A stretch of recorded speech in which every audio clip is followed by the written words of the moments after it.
ময়াকার দয়কার র, একটা শব্দ লিখতে 4টা অক্ষর কেন লাগে এইটা আপনি বলেন, তারপরে আমি ছোট নদী পড়ব।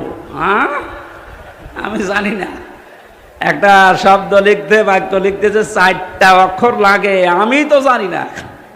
চিন্তা করলাম, আল্লাহ এর বয়স কয় বছর, এখনো দুধ ছাড়েনি, আর এ একটা শব্দ পড়বে সামনের শব্দে যাবে না যতক্ষণ আগেরটা না বুঝবে।